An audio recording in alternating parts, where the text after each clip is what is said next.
Minggu kemarin, Rusia menyetop kiriman gasnya ke Polandia dan Bulgaria karena tidak mau membayar pakai rubel berstandar emas atau membayar pakai emas. Jerman langsung buru-buru bayar tagihan gas dan minyak Rusia dengan rubel. Perusahaan Rusia Gazprom menghentikan kiriman gasnya ke Polandia yang 45% sumber gasnya datang dari Gazprom. Bulgaria yang 90% gasnya bergantung pada Gazprom saat ini belum berdampak memang karena disetop oleh Rusia tadi masyarakatnya kedua negara tersebut karena belum ada mati listrik. Namun sebentar lagi bisa ambyar dalam hitungan bulan karena cadangannya saat ini hanya penuh 75%-an dan segera akan menipis. Uni Eropa menganggap Rusia menantang perang yang dijawab oleh Rusia. Kan sudah gue bilangin jangan macem-macem lu.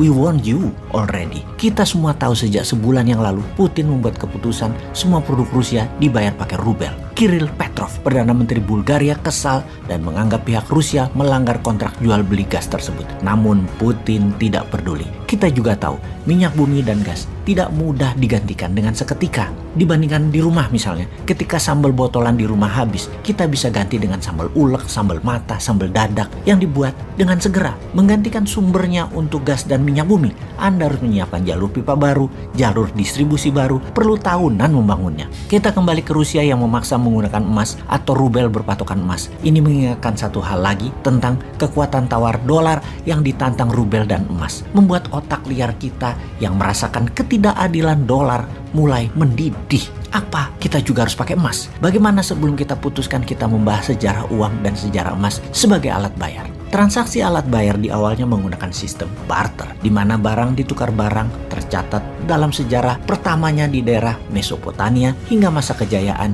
Babilonia. Pertukaran barang dengan barang yang dicatat dalam sekeping tanah liat atau tablet tadi karena rumitnya menilai sebuah barang yang akan dipertukarkan. Sehingga pencatatan pada tablet untuk mengingatkan ada yang kelebihan atau adanya kekurangan di dalam bentuk angka-angka yang juga kalau dilakukan sekarang banyak tidak pasnya. Misalnya, telur ditukar kambing. 1000 telur misalnya, nilai 1 kambing. Sementara yang punya telur hanya perlu sebagian daging kambing. Pada saat itu kerumitan ribuan tahun transaksi terpecahkan dengan disederhanakan catatan bayar di tablet tadi digantikan dengan benda netral bernilai tinggi, yaitu dengan menggunakan kesepakatan bayar menggunakan emas. Awalnya itu di zaman Yunani, sekitar 700 tahun sebelum Masehi, alias dunia selama 2000 tahunan sebelum koin emas dipakai sebagai alat tukar kepercayaan transaksi, masih menggunakan barter yang dicatat di tablet. Dengan adanya koin emas berbagai ukuran, maka kehadiran pencatatan dalam tablet menjadi tidak diperlukan lagi.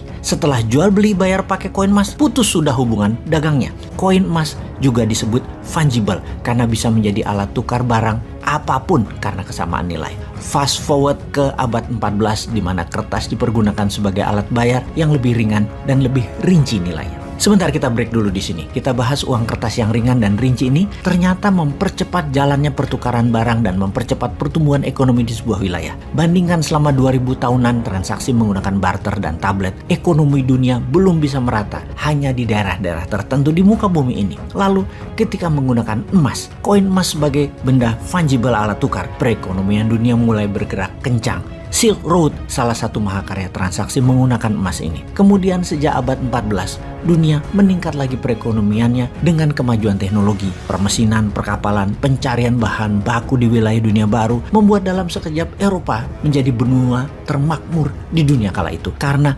kemudahan bertransaksi. Di abad pertengahan Eropa yang menjadi makmur dengan cepat karena transaksinya menggunakan kertas juga masih sejalan dengan transaksi yang menggunakan koin emas karena setiap terbitnya kertas ditopang dengan barang fisik emas sebagai jaminan terbitnya uang kertas tersebut, dan terbitnya uang tersebut hanya dari lembaga kepercayaan publik gabungan dari tempat penyimpanan uang yaitu bank dengan sebuah pemerintahan.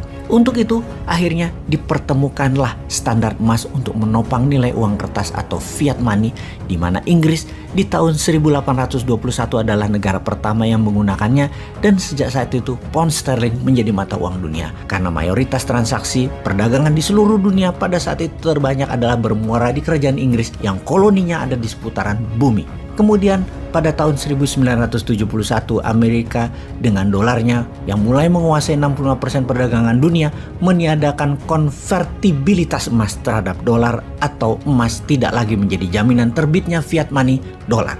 Oke, kita batasi informasi kali ini tentang uang dan evolusinya. Namun kembali mengingatkan, ketidakadilan printing money dolar ini ternyata sedang ditantang oleh Rusia dengan rubel backed by gold, atau bisa pilihan kedua di mana Rusia juga menerima emas lantakan pure 99.99% sebagai alat tukar membeli produk Rusia, minyak bumi dan gas. Rusia walau hanya 12% penghasil minyak dan gas bumi dunia, di mana minyak dan gas bumi Rusia di dunia mungkin hanya 1% nilai transaksi dolar. Namun kalau ditantang terus-menerus, maka nantinya semakin beragam lagi yang menantang karena banyak negara terinspirasi, termasuk new mind-nya Indonesia. Maka dolar bisa kehilangan kepercayaan sebagai cadangan devisa negara dan sebagai alat bayar dunia. Jadi ngerti kenapa Indonesia walau jauh di belahan dunia lainnya dari wilayah perang harus bersiap-siap atas apa yang akan terjadi kemudian. Wahai Indonesia, main cantiklah.